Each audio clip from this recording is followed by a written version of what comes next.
and we'll be able to do that. We already just introduced the gentleman through Jordan Matter. I'd like to bring up to the stage our next role model. He is a top-tiered speaker in the world. And he's actually, through his work, he has created millionaires through his work. Ladies and gentlemen, I give to you Mr. Ed Blunt on the stage.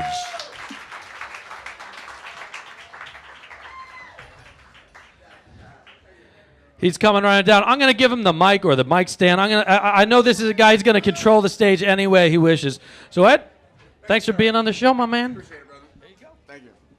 How y'all feeling? All right. Who here, you have some specific goals that you haven't achieved yet? Raise your hand. Woo! All right. Anybody have dreams that are unfulfilled, but you really want to fulfill them? Raise your hand. All right. Fantastic. So, listening to the other speakers, hearing Jen tell her story about signing a lease for 7 years and not knowing how she was going to pay for it and really trusting that process. And then Phil acknowledging the difficulty of being in front of a room and speaking truth and vulnerability. That's not an easy thing, especially in the bar, and you got music that you're competing with as well. Kudos to you, Phil, and Jordan is one of my favorite people on the planet Earth. He's the reason that I'm here, and I was happy to hop on a plane from San Diego and come hang out with you all for the night, simply because he asked me to. He's the type of person, because of how he lives his life and his passion and his purpose and the impact that he has on people around him, and he inspires me from afar, just watching what he does. I was honored that he asked me at all, and I was like, yeah, I'm there. And he kept saying to me, no, you understand that, you have to actually come to New York. I'm like, no, yeah, I'm cool. He's like, yeah, but you're not going to get paid. You understand that, right? I was like, dude, I'm coming. It's all good. So, listen, I want to give you a premise because, number one, I have a lot of competition tonight when it comes to getting into your space. Number one, I got the weapons of mass distraction that many of you are inadvertently looking at right now because it is an extension of your hand. And these things are designed to take up space in your brain that are not necessarily taking you on the path of what it is that you want to create in your life. That's number one. Number two, the things that I'm going to say to you are going to be colored by the things that you're saying to you about what I'm saying to you. And so some of you already have made up your mind that you're not going to get all that you can get from our time together. Unfortunately, we don't have that much time. So we're going to do some what is called accelerated learning. And I'm going to ask you just for the next several minutes to be completely selfish for your goals and the dreams that you have. Because some of you have been laying off. Some of you all have been on vacation.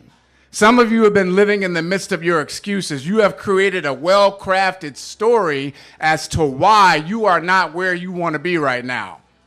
You've got reasons and justifications and explanations, and none of them are true. You've made them true. So, in spite of the surroundings, life is a fight for territory. As soon as you stop fighting for what you want, what you don't want will automatically take over. So, there will be noise, there will be music, there will be chatter. Don't let it take you off course. I want you, just for the next few minutes, to get what you came for. Someone asked me earlier, why is it that a lot of people are not having the success that they want to have? Michael and I were having a conversation. I said, I think a lot of people don't know what they want. And a lot of other people, they have an idea of what they want, but then they allow fear and that story to get in the way. So everybody in this room, you've had an instinct at some point in your life. You've had a love at some point in your life. And perhaps somewhere along the way you talked yourself out of it. Unreasonable. Jordan says, I want to be a photographer. I don't know how to take this picture. And he sees the view in his mind's eye, but he doesn't know how to communicate that view through the lens. He has to go take a course. And I promise you that when he took that course and he took his first pictures, they were garbage. promise you. He says, yes. But he kept going. And what I want you to really tune into, because I was walking up and down Bleecker Street. That's where I did the off-Broadway play. And I was watching people. And hand me your phone.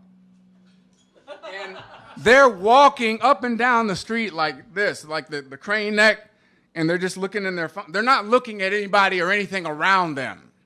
And to have so much closeness within proximity and be so disconnected because of this, it's a powerful thing. Now, when you understand the schematics of that and how the programming is designed to keep you permanently distracted, then you're gonna get, why am I having such a hard time staying with Ed just in this moment? Some of y'all left, now you already came back. When you understand that point of focus, now you can start to experience greater possibilities in your life because you know the distractions are fighting for space. So, when you think about things that you want to do, first of all, most of you have lived your life a certain way. Some of you have had, varying degrees of success no matter what it is. And there are a lot of people that are walking around and they don't know that they don't know and they think they know. So because you've had some degree of impact, you may believe that you've arrived, that you're at a certain place and you're comfortable in that space. Let me tell you something. Comfort is like carbon monoxide. It is a silent killer. It'll slowly choke the life out of your hopes, dreams, and aspirations. So you have to be willing to be unreasonable. So when you hear these stories of making a commitment and not knowing how it's going to be fulfilled, whether it's a 7-year lease, of starting a project like Dancers Among Us, and it's not what he thought it was going to be, and he's frustrated, he keeps going back, and he's banging his head against the wall, but he decides to go further and to keep pushing through that. Most people, because of instant gratification, because of you put something on social media, then you check it about 2 minutes later for the number of likes. You're looking for that instant approval. Well, see, that carries over into your life when you talk about your goals and your dreams. So now you have the impulse to do something and you put yourself out there for maybe a minute. You don't get the response that you want. You don't get any likes. And now you're like, well, maybe this doesn't work. Maybe I'm not supposed to do this because it's hard. So here I am in Cleveland, Ohio. This is not a bastion of great actors that come out of Cleveland. We got a couple. But at the time in my life, there were no other people that I could look to as role models, that I could look to for influence and input and advice. And I had to create the environment for myself. I said, well, Ed, where can you go to talk to actors who are experienced? Where can you go to be around other people that have the insatiable desire to do this the way that you want to do it? And I looked around and I couldn't find anybody. No one in my family had any experience in that world. No one in my neighborhood. They looked at me like I was crazy when I said I wanted to be an actor, and I thought maybe one day I can end up from Cleveland. And who knows, I could be in film one day. I could be on TV one day. I could be on stage one day. And a lot of my friends were like, oh, that's so nice. That's sweet.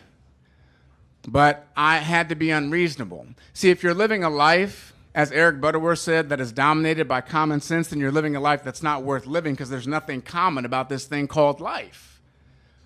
You want to be unreasonable. So I would be in a theater space like this, and I would always ask, can I come in on a Monday night, because they were always dark on Mondays, and can I just share some space on the stage with the janitor? And they would let me come and practice for an hour or two, and I would have my monologues. And I would envision all of these dignitaries and politicians and teachers and leaders and business people in the audience who would all come to watch me perform. And I'm sitting there on an empty stage, and I'm practicing, Michael. I'm looking out into the audience, and I'm doing my dramatic pause.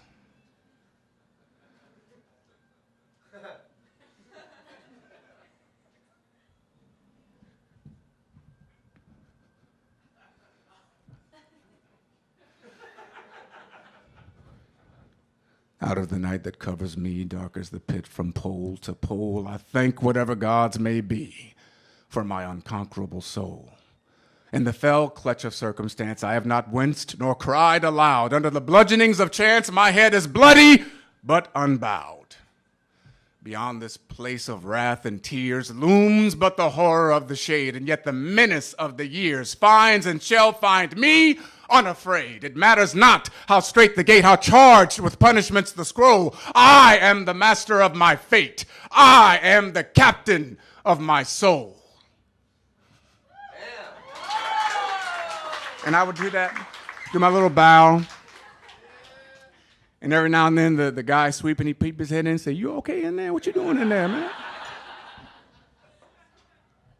Talked about loving what you do. Guess what? Some of you may not love what you do, but you can find love in what you do. And if you can find love in what you do, you have the opportunity to be just as successful in that. I think it is a great fortune when you can be in complete alignment with what you want to do and be totally in love with it, because it will energize you for the rest of your life. But most people don't have that. Most people are doing things that they may be good at, but they don't love it. But you can find love in it and serve a greater cause as a result of that. I was very fortunate to find something out of the gates that fulfilled me in every way, shape, and form. And fast forward, because of that practice and the story that Jordan shared, thanks for sharing that story. But because of that, I did end up on Broadway. I did end up doing film and television. I did end up working with Academy Award-winning actors and directors and writers and producers that I grew up watching when I was a kid. And it was an incredible life, an incredible ride. But I discovered there was greater purpose in what I was here to do.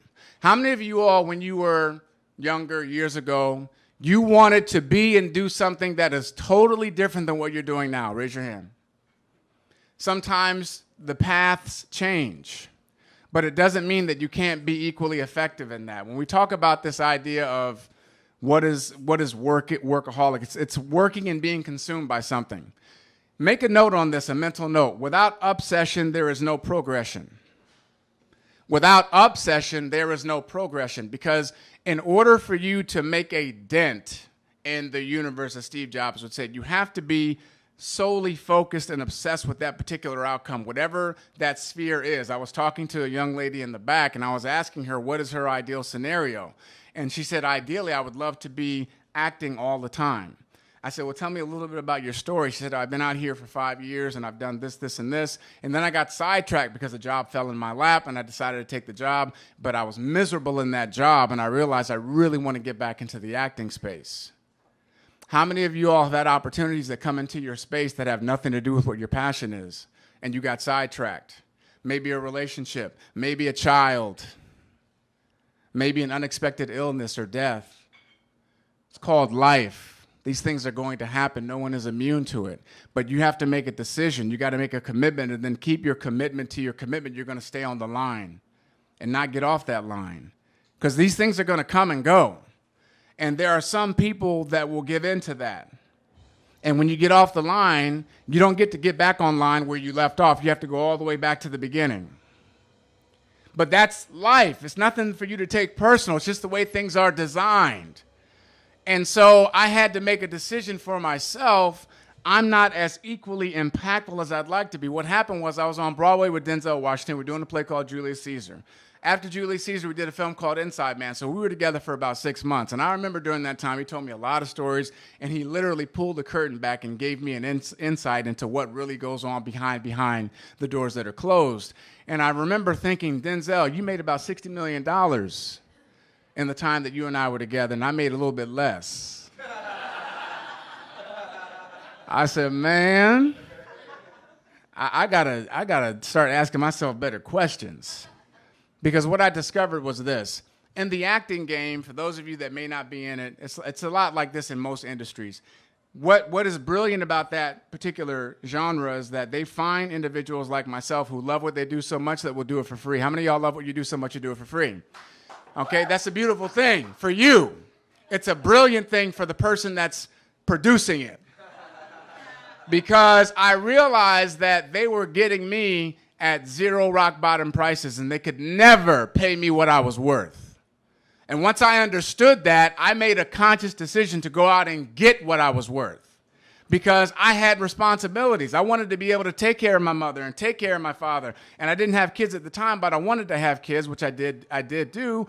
And I wanted to have flexibility in a lifestyle that Denzel told me, look, man, my career was not of my making. This was God's plan for my life. It's not like I worked any harder than this person over here.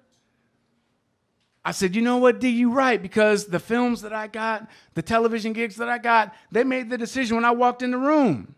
It's not that I necessarily beat out 300 other actors. Now, I put in the work. I was prepared, but things line up.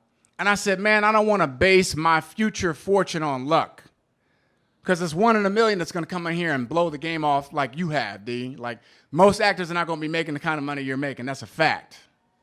And so when I understood that, I had to get uncomfortable, because if you had ever told me I'd be doing anything other than that, acting, I would have told you were crazy. It's impossible.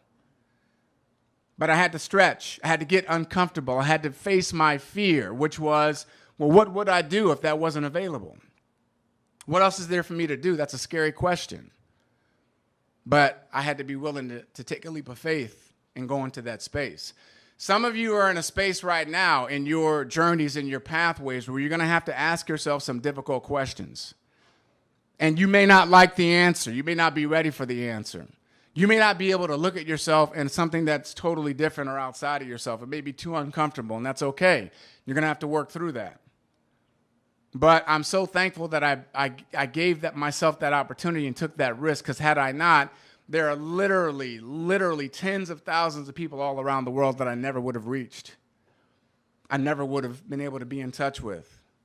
This is a small room of a few, a couple dozen people that were hanging out. And I can do this in front of you. I've done it in front of 22,000 at Orlando Convention Center, or 10,000 in Bangkok, or 13,000 in Mandalay Bay. It doesn't matter to me. It's all the same experience. But I never would have gotten to that space had I just stayed stuck in my perceived identity. Why? Because people, they want to be right. It's more important for them to be right than it is for them to be successful. So some of you are going to have to make some hard decisions as you move forward. And again, we only have a couple of minutes to hang out. But I'll tell you something.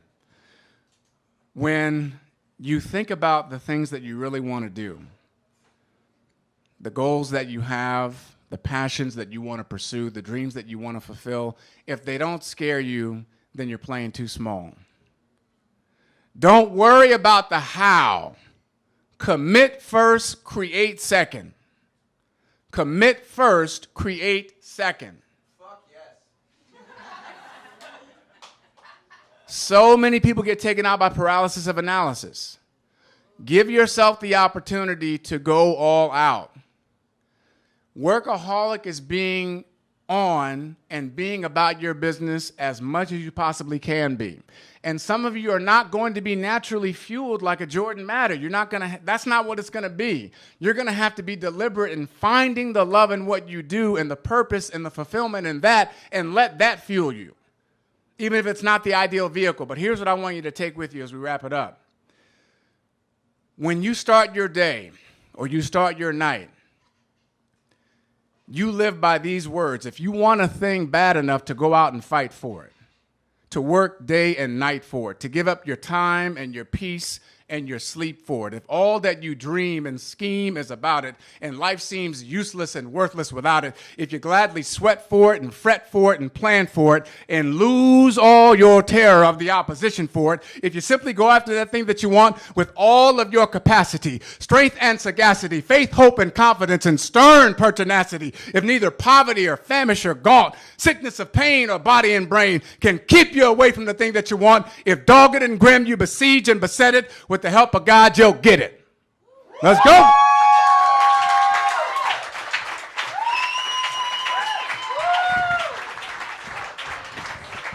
Shit.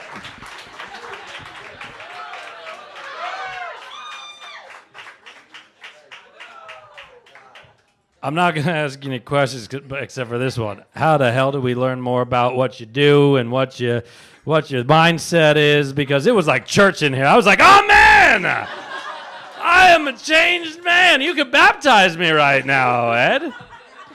But how do we learn more? Hey, you find me on social media, Ed Blunt, Facebook, Instagram. I did bring gifts for everybody.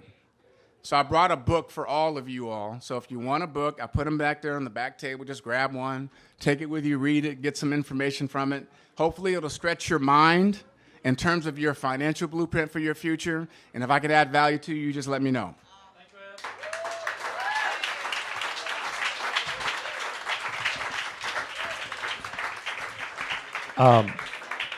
I have to admit, Brittany, when he took your phone, like, that was a lesson for me. I was like, oh my God, he's touching her private parts in front of everybody right now. This is a lawsuit. Like, it was that moment where I go, like, I saw the fear in your face, like, oh shit.